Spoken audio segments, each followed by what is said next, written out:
The Middle East is facing another tense moment as a previously announced 60-day ceasefire period involving the United States and Iran reaches its expiration. With diplomatic efforts still underway and uncertainty surrounding the future of the region, President Donald Trump has delivered a forceful message to the Iranian leadership, calling on Tehran to consider surrender rather than continue escalating the confrontation. According to the report, President Trump discussed the situation directly with Fox News correspondent Trey Yingst, offering his assessment of Iran, the possibility of renewed military action, and the broader security situation across the Middle East. His comments came as the 60-day Memorandum of Understanding was set to expire, creating fresh questions about what could happen next. The president's message was blunt. He argued that Iran should raise what he described as the white flag of surrender, suggesting that Washington was not necessarily operating under a rigid timetable. Rather than rushing toward an immediate military decision, Trump indicated that he believed the United States had time to apply additional pressure and determine whether Iran would change its position. That message is important because the expiration of the 60-day period does not necessarily mean that a new conflict will begin immediately. Instead, Trump's comments suggested that the United States could continue applying diplomatic, economic, and military pressure while watching how Iranian officials respond. One of the most important issues surrounding the confrontation is the condition of the Iranian economy. The report described growing pressure on the Iranian regime, including possible restrictions involving the country's ability to generate revenue. The United States has been considering measures intended to make it more difficult for the Iranian government to maintain its current policies and finance activities throughout the region. Trump also dismissed the idea that domestic American politics, including the upcoming U.S. midterm elections, were determining his approach to Iran. He suggested that his calculations were centered on national security rather than electoral considerations. The president's comments also focused heavily on the Strait of Hormuz, one of the most strategically important waterways in the world.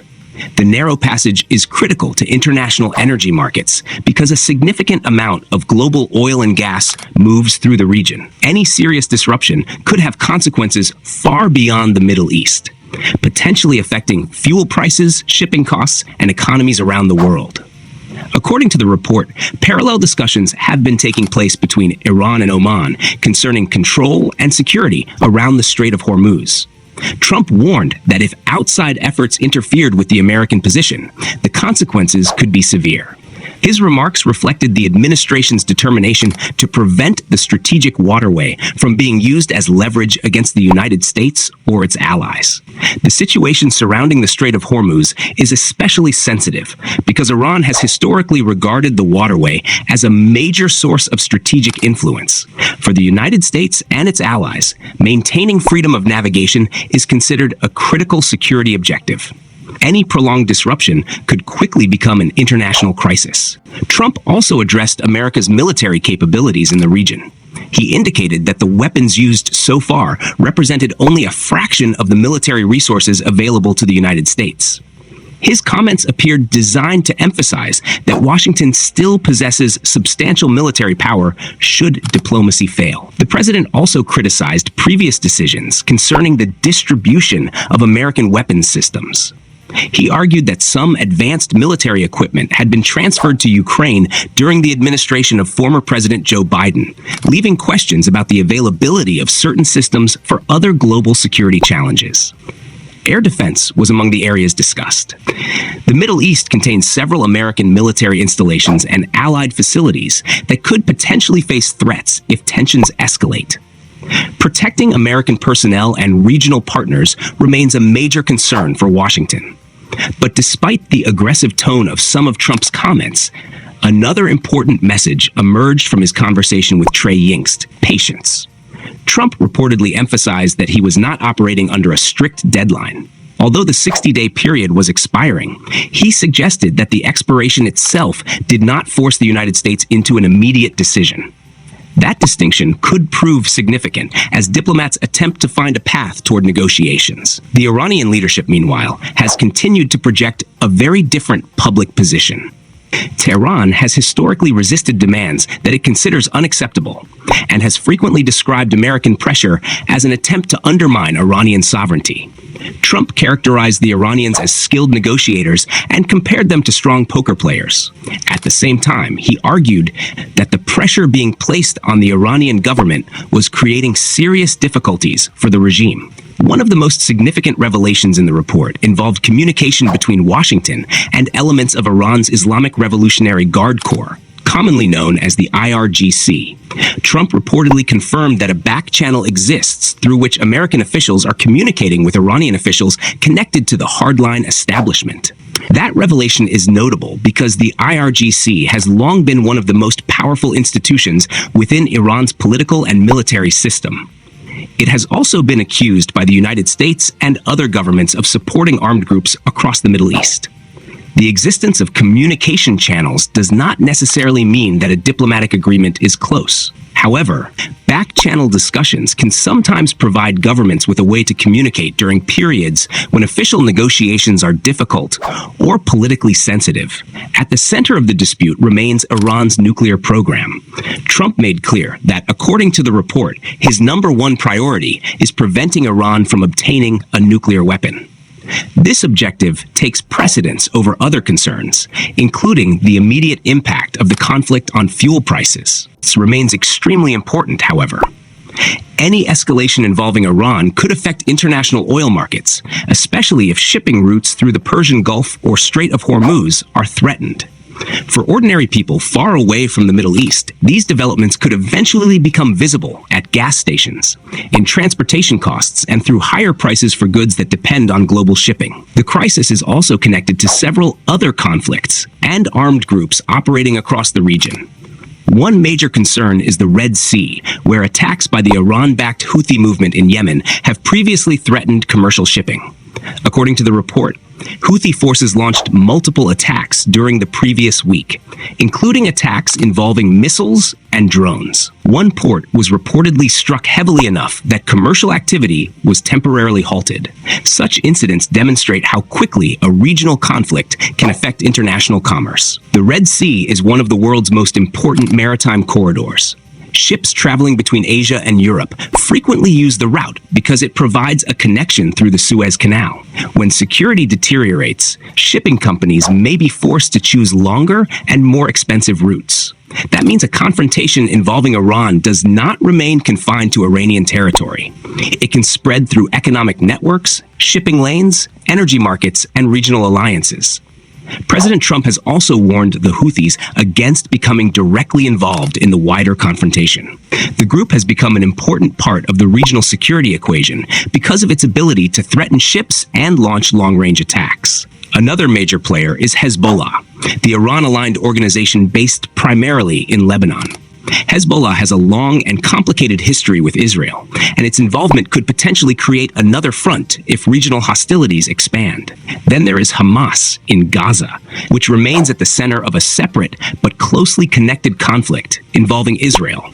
According to the report, Trump discussed recent contacts involving Hamas and American mediators. His son-in-law and former senior advisor Jared Kushner was reportedly involved in meetings in Egypt with senior Hamas representatives. The discussions reportedly focused on the future of Gaza, including the possibility of demilitarization and Hamas giving up its weapons. If such an agreement were reached, it could represent a major shift in the regional conflict.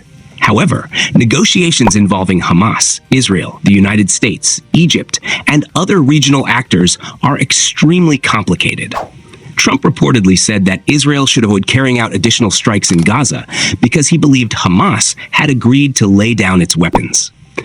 That position reflects the president's broader effort to connect the different conflicts and negotiations occurring across the Middle East. The relationship between the United States and Israel is another critical part of the story. Trump spoke positively about Israel's military capabilities and described Israeli forces as fighting effectively alongside American forces.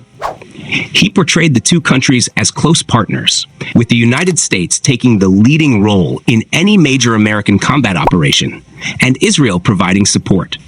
At the same time, Trump discussed the upcoming Israeli elections and reportedly said that he believed it was most appropriate for the United States to stay out of Israel's electoral politics. However, he left open the possibility that he could eventually endorse a candidate. That position highlights the delicate balance Washington faces.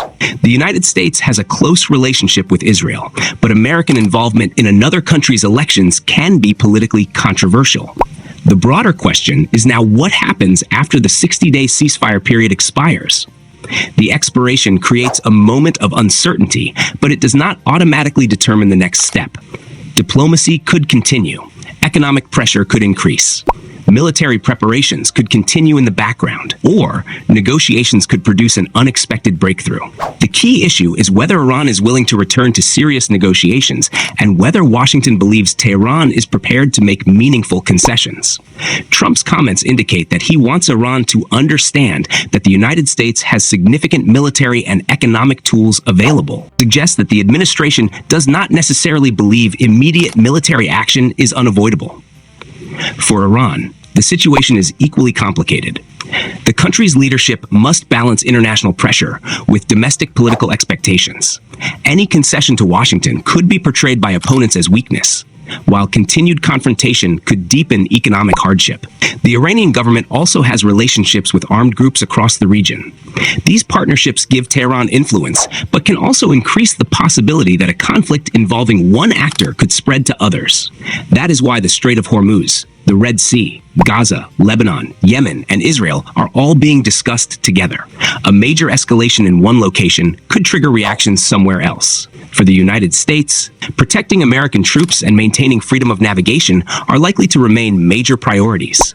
Washington also wants to prevent Iran from developing a nuclear weapon while limiting the ability of Iran-aligned groups to threaten American forces and allies.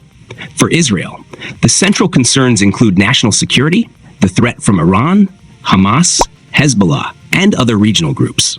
For European and Asian countries, energy supplies and shipping security are major concerns. And for millions of ordinary people, the most immediate concern may simply be whether the crisis leads to higher fuel prices, rising costs, or another prolonged war. The statements attributed to Trump, therefore, carry significance beyond the political headlines. His reference to a white flag represents a demand for Iran to back down, while his comments about patience suggest that the United States may continue applying pressure rather than immediately moving toward a new military operation. The diplomatic back channels are also worth watching. Communication between Washington and Iranian officials could eventually create a path toward negotiations, even if public statements from both sides remain hostile. The involvement of Oman is particularly important because the country has previously played a role in regional diplomacy and has maintained communication with different sides of Middle Eastern disputes. Meanwhile, Egypt remains an important mediator in discussions involving Gaza and Hamas. The presence of Jared Kushner in regional negotiations adds another layer to the American diplomatic effort. All of these developments are unfolding against a backdrop of uncertainty. The next stage could involve increased sanctions, additional negotiations, changes in military deployments, or renewed attacks by regional proxy groups.